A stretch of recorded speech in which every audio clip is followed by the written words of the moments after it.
We are back with Dr. Jeff Harp from Highland Family Medicine, continuing our conversation on blood pressure. Doctor, good to see you. Thank you. All right, remind us, what numbers when it comes to blood pressure are considered high?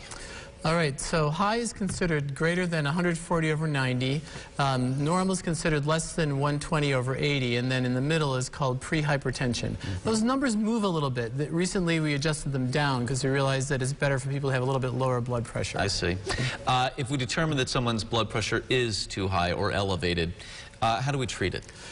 So the thing that we like to do in primary care is not to get to the point of having to use medicine. So even if somebody's blood pressure is a little bit high in the pre-hypertension range, we really prefer to treat through lifestyle changes rather than through putting people on medicine. So we like to do prevention, finding high blood pressure early, and our treatment is to change one's life, the way one lives, in order to make the blood pressure come down. And that's for people who have high blood pressure, or even if they're in that middle ground where you're talking about pre-hypertension, right? Correct? Exactly. Okay.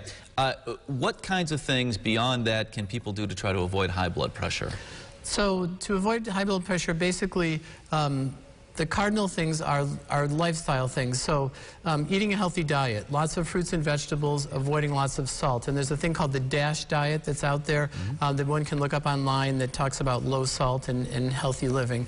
Maintaining a normal body weight, so that's a BMI of less than 25. There's BMI calculators people can find online to look at what their BMI is. So either maintaining it or achieving it. And then getting regular exercise. It's recommended that we exercise about 2.5 hours a week, moderate exercise, so that we have to work on our breathing, not just walking, but like power walking or jogging or something to keep our heart rate up and our breathing up for about half an hour a day, 5 days a week. Okay, and lastly, if someone is either identified at a greater risk or it's been established that they have a higher level, at that point, how are we monitoring to see how they're doing in terms of blood pressure? Right, so probably seeing one's primary care clinician, whoever that may be, on a regular basis, seeing how you're doing, checking in at the grocery store or at the drugstore to check your own blood pressure, stopping doing other things that can raise blood pressure like cigarettes, smoking, drinking too much alcohol, really making changes in one life and then going and checking and seeing how it's working. Sure. Take charge. It sounds to me like the key message there. That's right. Okay. Doctor, thank you. Sure. Appreciate it. So that's part 2 in our conversation on blood pressure.